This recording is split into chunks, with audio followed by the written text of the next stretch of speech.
C'était important qu'Améliore et Indisciple soient présents aujourd'hui sur cette question des commandes alimentaires, parce que l'alimentaire pour les Biffins, c'est une vraie question quotidienne, c'est-à-dire que au sens premier, ils crèvent de faim, voilà.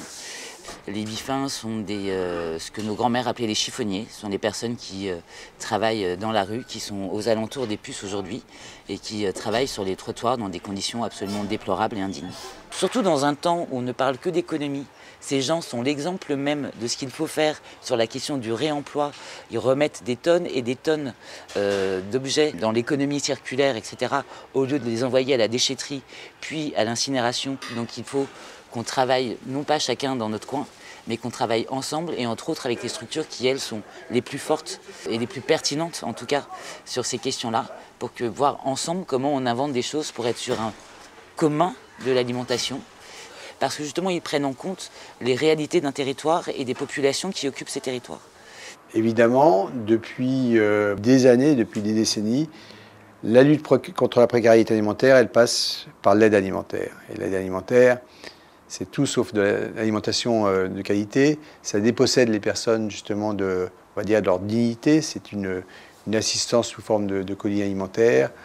On vient, on fait la queue, on a des produits de faible qualité nutritionnelle qui ne correspondent pas forcément d'ailleurs à la situation dans laquelle on est, dans les traditions, aux coutumes, aux problèmes de santé qu'on peut avoir.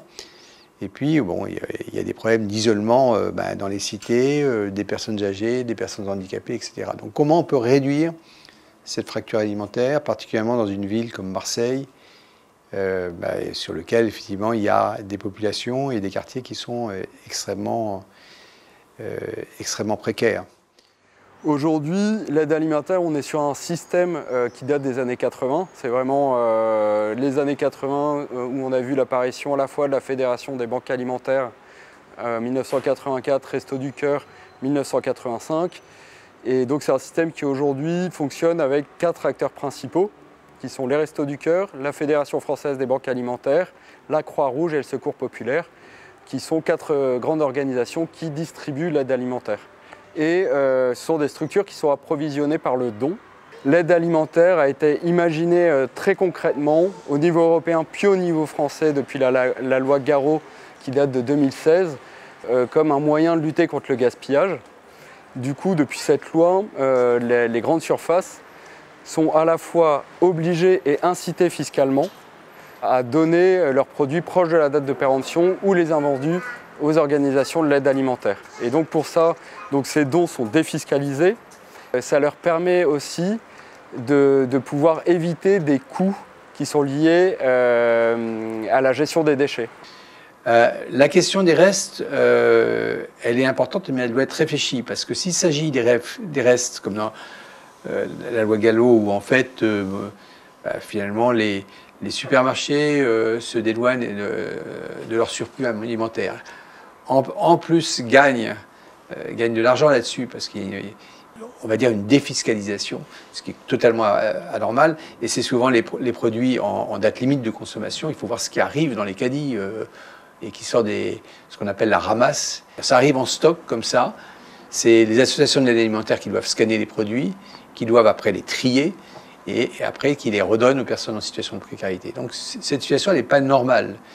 Enfin, je sais pas, rien que sur la formule, le fait de parler de reste, ça semble assez problématique et ça renvoie un peu à la question de lutte contre le gaspillage alimentaire, qui est l'autre nom de l'aide alimentaire et qui ne va pas questionner le fait qu'il y a une surproduction à la base et qu'il y a un marché organisé pour surproduire.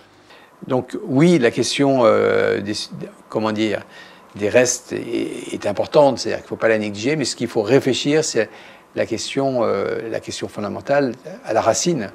C'est pourquoi il y a ces surplus alimentaires, et ça provient d'un système qui est complètement fou et qui est basé effectivement sur la croissance, la consommation à outrance, etc., les surplus financiers, etc., sur cette logique finalement de distribution alimentaire qui est complètement folle. Donc parler de prise en charge des restes, finalement, c'est voir le truc par le petit bout de la lorgnette, alors qu'il y a un problème beaucoup plus large et plus important. Et et que la prise en charge des restes, ce serait juste travailler sur la conséquence du problème et pas sur sa cause. Du coup, c'est qu'on ne travaille pas sur cette notion-là. C'est-à-dire qu'on doit réfléchir à la façon dont il peut y avoir une adéquation à l'échelle d'un bassin, d'un territoire, la production et la consommation. Comment les habitants peuvent se regrouper ensemble, c'est cette notion de démocratie alimentaire, pour reprendre finalement un peu le pouvoir sur leur alimentation. Et c'était un petit peu aussi d'ailleurs la logique des AMAP. Au départ, on disait c'est qu'on veut avoir une traçabilité sur ce qu'on mange, puisque c'était après la période des malbouffes, des farines animales, etc. Et on se disait, voilà, on veut être en proximité des paysans avec une charte de qualité et savoir ce qu'il y a dans nos assiettes. On reprend en fait ce qu'on appelle cette notion de consommateur, être acteur de notre propre consommation. Dans les années 2000, c'était des militants qui voulaient faire en sorte que les paysans puissent rester sur leur ferme en créant le système des AMAP et le fait qu'il y ait un prépaiement. Donc on s'engage vis-à-vis d'un paysan à ce qu'il sache pendant 6 mois, 1 an, toutes les semaines combien de parts de récolte, où on parle aussi de parts de jardin. On veut que chaque consommateur puisse savoir ce qu'il consomme, quel paysan, qui travaille pour lui finalement, hein, parce que c'est aussi un terme, c'est de la redistribution de travail, et tout en tenant compte des problématiques que rencontrent nos paysans. C'est vraiment très important parce que finalement quand on a des grosses structures, etc., qu'est-ce qui compte le plus? C'est le rendement. Et nous, on veut pas rentrer dans ce système de marché, on veut en sortir. L'alimentation, depuis 40 ans, l'industrie agroalimentaire en a fait un acte individuel. Le fait d'avoir déconnecté la production, le producteur du consommateur, ça a individualisé complètement l'acte de manger. C'est-à-dire qu'on ne sait plus qui produit quoi, de quelle manière, etc. On se retrouve à acheter notre produit dans le magasin et on rentre chez nous, on le met au micro-ondes ou au four et on le mange.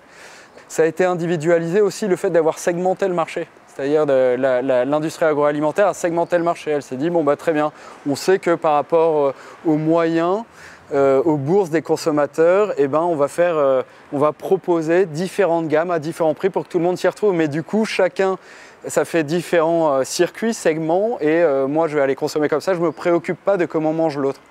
Voilà. Donc il y a cette idée d'individualisation et d'absence de réflexion autour de l'alimentation. Comment on peut partager les ressources en commun à l'échelle du territoire, comment on peut être solidaires les uns des autres. J'aimais bien le nom, cette expression d'entraide et non pas de solidarité. C'est-à-dire comment les habitants, comment les producteurs, comment les collectivités locales peuvent être dans une logique d'entraide à l'échelle d'un territoire. On recrée des formes de solidarité entre des paysans qui produisent et des mangeurs-mangeuses qui vivent en ville, et à l'inverse des mangeurs-mangeuses qui préachètent, parce que c'est aussi ça le principe de l'AMAP, c'est que les personnes préachètent la production, ce qui assure aux paysans ou à la paysanne de pouvoir vivre dignement de son métier et de pouvoir garder ses terres agricoles. Voilà, il y a un double enjeu de solidarité et qu'on a en fait essayé de questionner et d'ouvrir à comment on fait pour que ce ne soit pas limité à une petite partie de la population, mais que le plus grand nombre de personnes puissent avoir accès à ces produits-là qui sont souvent issus de l'agroécologie, bio, enfin voilà, il y a aussi ces dimensions-là d'une agriculture qui respecte le vivant en fait. Dans cette logique-là, je pense que je suis fidèle à cette idée, mais j'aimerais que cette idée elle puisse être partagée par tous, et pas seulement par des personnes qui ont les moyens, effectivement, d'avoir cette accessibilité, parce qu'ils ont les moyens financiers. Parce qu'aujourd'hui, on sait que accéder simplement à des fruits et légumes, ça... Bon, c'est un luxe, c'est devenu un luxe, c'est-à-dire que ça a complètement flambé. Et on voit des fruits qui sont à 10 € le kilo, etc. Alors que voilà, ça devrait être quelque chose qui est accessible à tous, qui est nécessaire. Comment on peut passer d'un constat où en fait on est dans une situation de précarité alimentaire qui est très importante, c'est en gros 13 à 14% de la population, près de 10 millions de personnes, situation qui s'est amplifiée avec la période du Covid. La situation d'inflation, difficultés économiques. Donc comment on peut mettre en acte cette question de l'accessibilité alimentaire? Nous, ça s'inscrit dans le cadre d'une action qu'on mène depuis 2018 au sein des paniers marseillais, qui ensuite a commencé à s'essaimer sur les Bouches-du-Rhône depuis 2020, qui est celle de paniers doublement solidaires. En fait, c'est des paniers à tarif cofinancé. Donc l'idée, c'est que pour ouvrir la map, on essaye de faire en sorte de déjà lever le frein économique. Et après, on travaille sur les autres freins, mais on commence par le frein économique. Et donc, on arrive par du cofinancement public-privé, soit de la subvention publique, soit aussi des dons de nos amapiens amapiennes, à cofinancer des paniers et permettre l'accès à ces paniers pour des familles qui sont en situation de précarité alimentaire. Et aujourd'hui, en fait, on se retrouve à être plusieurs acteurs à proposer un petit peu des actions comme ça, qui ne sont pas toujours des paniers solidaires, qui peuvent être des groupements d'achat, qui peuvent être des épiceries solidaires. Et c'est vrai qu'il y a un besoin de se coordonner, de réfléchir ensemble à des stratégies en fait, alimentaires territoriales qui soient, qui aillent dans la logique que toutes et tous on puisse avoir accès à une alimentation qui soit à la fois bonne pour la santé, mais qui soit moins impactante sur l'environnement et sur les personnes qui la produisent. Et donc aujourd'hui, on arrive via ces systèmes-là de subventions et de dons à assurer que le maraîcher touche le prix de sa production et que la personne qui est en situation de précarité puisse avoir accès au panier à tarif réduit. Et on va voir, en fait, notre grand questionnement, c'est comment on arrive à pérenniser ça dans le temps, quel modèle économique on développe pour que le plus de personnes puissent avoir accès à des paniers, et en même temps que les maraîchers soient correctement payés et qu'ils vivent dignement de leur travail. Et ça, c'est des questionnements qui ne sont pas faciles à résoudre et qui nécessitent une mobilisation assez grande en fait, de tout le monde et une volonté de vraiment créer de l'entraide et des solidarités en interne de nos AMAP et peut-être même interréseau. On est malheureusement un petit peu dans une logique de silo, c'est-à-dire que les AMAP qui sont très nombreuses sur le territoire, déjà il y en a plus d'une centaine, se coordonnent entre elles et puis sont dans une situation de gestion du quotidien, le super Cafouche, le supermarché coopératif également, etc. Et il y a un petit peu une logique de concurrence. Alors pourquoi une logique de concurrence? Parce que il y a, comme si, c'est aussi un marché concurrentiel, le marché de l'alimentation, et puis certaines de ces initiatives fonctionnent avec des subventions. Et donc elles sont mises en concurrence également par les collectivités territoriales et par l'État pour être accompagnées, pour être soutenues. Voilà. Et donc cette logique effectivement de convergence de l'ensemble de ces initiatives me paraît absolument essentielle. La MAP Val d'Isole a eu des financements du réseau des AMAP pour justement le soutien aux familles en précarité alimentaire. Mais du coup, on s'est mis en relation avec un chef cuistot et là, on s'est mis en lien pour organiser des stages de cuisine. C'est aussi du lien parce que, voilà, mais même, moi je ne fais pas de distinction entre les familles en précarité et les autres parce qu'on peut être en précarité. Moi j'ai été en précarité en tant qu'agriculteur à un moment, donc bon, je ne me pose plus le problème. Ça a été, le truc c'est de savoir, on peut travailler ensemble, faire un stage de cuisine et partager les recettes. Voilà, c'est aussi une façon de se décloisonner, une façon de, ce que je disais tout à l'heure, de réapprendre à cuisiner. En même temps, ça peut se faire en commun pour le coup. Voilà, c'est un côté social et culturel important. Parce que être isolé, ça va influer sur la manière de consommer. Moi, j'ai interrogé une dame qui me disait, c'est vrai que depuis que je suis seul, que mes enfants sont partis, je trouve plus trop de sens à préparer à manger. En plus des soucis financiers qu'elle peut avoir. Mais du coup, ça peut être, je vais manger une tranche de pain de mie, et puis voilà. Donc cette idée de redonner du sens, de recréer du collectif autour de l'alimentation, pour certains acteurs du monde de l'action sociale, c'est aussi un moyen pour sortir les gens de l'isolement. Et du coup, c'est un espèce de cercle vertueux, quoi. Je me remets à cuisiner en collectif, je refais des repas collectifs, je reprends goût à manger, à préparer, à bien manger, la notion autour du partage. Il y a une réflexion qui est assez poussée là-dessus, que je trouve qui est assez radicale, mais que je trouve intéressante. C'est de dire, mais finalement, qu'est-ce qui explique qu'aujourd'hui, on estime comme acquis le fait que chacun a sa cuisine chez lui et fait ses repas, il bouffe tout seul, avec ses enfants en famille ou tout seul autour de sa table, et que finalement, l'alimentation, c'est pas un truc collectif à l'échelle d'un quartier, à l'échelle d'un immeuble, à l'échelle d'une résidence. Et pourquoi finalement, on ne considère pas que qu'il faut réaménager des cuisines dans des quartiers, dans des résidences, dans des ensembles d'immeubles, des cuisines collectives. Donc, je trouvais que cette idée qui est très radicale par rapport à nos modes de vie actuels, mais je la trouvais intéressante. Le rêve qu'on peut avoir, c'est que l'alimentation devienne un droit, c'est-à-dire il y a un droit à l'alimentation qui a été formulé dans des textes internationaux depuis au moins 20 ans, mais il n'y a pas de droit effectif à l'accès à une alimentation choisie et de qualité pour tous. Et en fait, nous, on essaie de contribuer à ce mouvement-là en faisant en sorte de faire 3 choses. La première chose, c'est de déborder les cercles des militants et des professionnels en essayant de faire en sorte que dans ce mouvement-là, il y ait aussi des personnes qui vivent la précarité dans des quartiers populaires ou des milieux ruraux. La deuxième chose, c'est de faire en sorte qu'on sorte d'une culture caritative sur les questions d'alimentation, c'est-à-dire d'une culture de l'aide. Il y a besoin de l'aide d'urgence pour résoudre la question de la faim dans des périodes exceptionnelles. Mais au quotidien, on pense que chacun devrait avoir le droit, comme pour la santé, à aller dans des lieux où il puisse choisir son alimentation et que cette alimentation elle soit bonne pour lui et pour la planète. Et puis la troisième chose, ça demande à ce que les collectivités ou l'État se préoccupent de questions d'alimentation parce qu'on ne peut pas faire exclusivement confiance au marché pour cela. Il faut que le marché soit régulé et il faut qu'il y ait des formes de péréquation où la collectivité locale mette des sous pour que les plus précaires d'entre nous puissent accéder à une alimentation de qualité ou augmente suffisamment les minima sociaux pour que chacun puisse, dans le marché, trouver l'alimentation qu'il souhaite.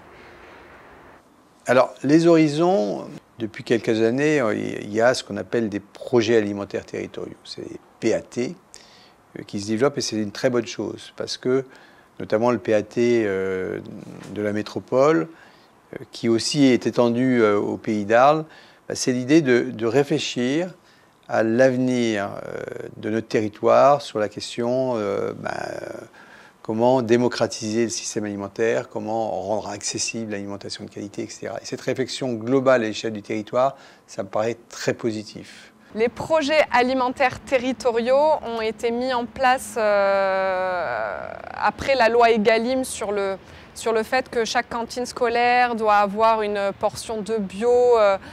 Donc en fait, dans chaque territoire, des PAT se sont mis un peu en place. Et le but, c'est de réunir tous les acteurs d'un même territoire qui travaillent sur l'alimentation et de voir comment on peut travailler tous ensemble pour justement faire en sorte d'améliorer l'alimentation des uns et des autres et son accès également. Et suivant, certains PAT sont plus ou moins avancés sur certaines questions et dans certains, on va passer sur le côté un peu plus pratique et mise en œuvre des actions. Et au début de ces programmes qui ont été lancés par le gouvernement en fait, depuis 2015, en fait, le volet social, le volet justice sociale était complètement absent. On était vraiment dans une optique d'une agriculture plus écologique, développer les circuits courts et aussi maintenir ou développer une activité économique agricole sur des territoires. Donc pour des questions de souveraineté alimentaire, mais aussi pour des questions d'activité économique territoriale et pour des questions écologiques. Depuis le confinement, voilà, il y a le volet lutte contre la précarité est venu se greffer à ça. C'est encore très timide, c'est-à-dire que c'est venu officiellement se greffer à ça depuis janvier 2022, mais ça reste très timide. Par exemple, à Rodez, donc ils se sont lancés dans un programme alimentaire territorial, la communauté d'agglo de Rodez. Ils ont touché pour ça un budget de 260 000 € de la part de l'État. Et sur ce budget de 260 000 €, il y a 26 000 € qui sont destinés au volet lutte contre la précarité alimentaire. Donc voilà. Et puis il y a encore aujourd'hui des programmes alimentaires territoriaux qui ont encore complètement exclu cette idée-là. Ces dernières années, là, depuis, on a beaucoup participé aux projets alimentaires territoriaux. Alors dans le Var, il y en a 9 dans le Var. On est invité également ici sur la métropole Marseille. Là, on a un peu plus de mal à venir parce qu'on est voisins et qu'on n'a pas beaucoup de moyens. Donc, mais on fait des contributions donc, dans le cadre des projets alimentaires territoriaux en expliquant qu'il faut si on veut renverser la vapeur et réintroduire de la bio locale dans les cantines scolaires, il faut renverser les chaînes d'approvisionnement logistique et les logiques de l'approvisionnement logistique et penser en termes on a cité ça dans le Var, dans le PAT, de marché d'intérêt local. C'est un peu une provocation, hein, c'est une façon avec les mots de jouer. Au lieu de réfléchir marché d'intérêt national, le marché d'intérêt national, c'est quoi? Ça a été créé dans les années 60. L'objectif, c'était massifier l'offre pour faire baisser les prix. Donc l'objectif d'un mine, la logique, la philosophie, ben, c'est d'écraser les prix. Les prix, où ils s'écrasent? Chez les paysans. Qu'est-ce qui se passe? On écrase tellement les prix, les fermes disparaissent.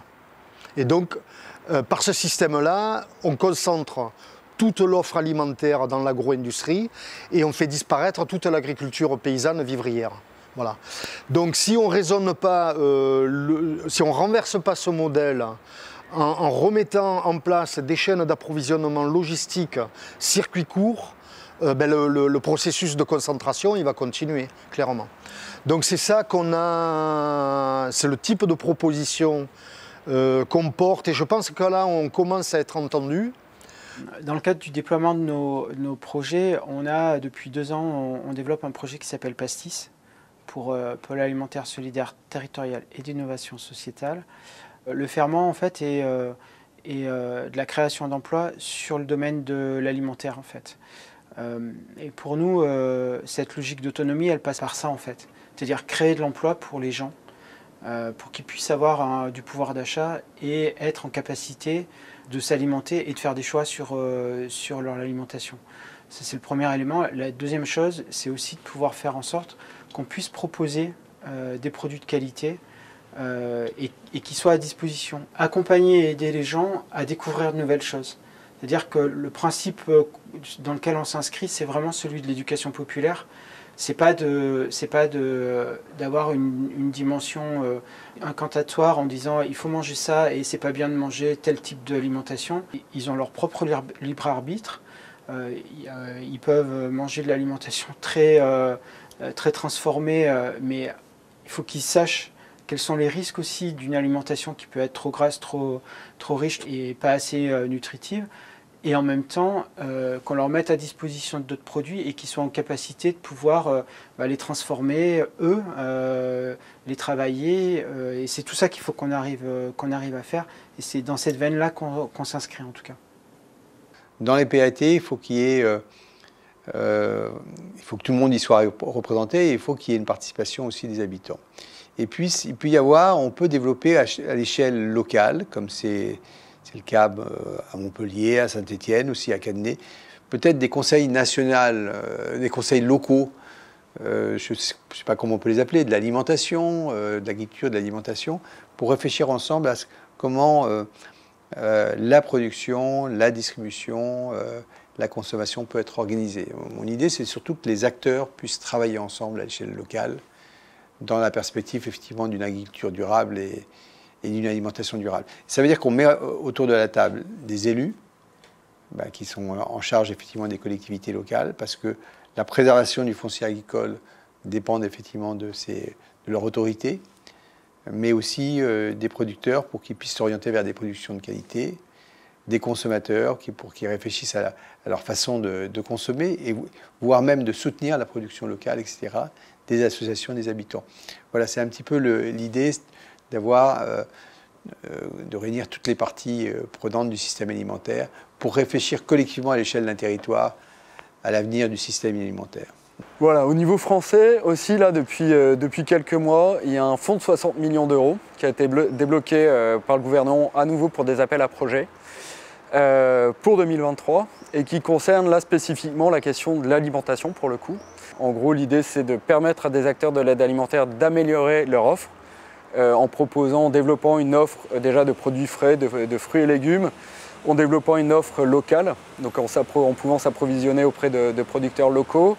Et puis aussi pour développer d'autres projets, donc ça peut être développer des épiceries sociales itinérantes pour couvrir des communes, des villages par exemple où il n'y a pas d'épicerie sociale pour lutter contre les problèmes de mobilité des ménages en situation de précarité alimentaire. Et puis aussi d'autres types de projets, par exemple pour des acteurs territoriaux qui voudraient tester, mettre en place des chèques alimentaires au niveau territorial ou un système d'abondement financier pour les ménages en situation de précarité alimentaire. Finalement, voilà, 60 millions d'euros, ça fait gros, mais quand on le divise par le nombre potentiel de projets et quand on sait qu'il y a des millions de ménages en situation de précarité alimentaire, etc., finalement, voilà, c'est pas énorme. Si on est vraiment sur une optique de gestes politiques forts, de politique volontariste pour une transformation massive, oui, je pense qu'un budget, ça se compte en milliards d'euros en fait. Voilà, et pas en dizaines de millions d'euros.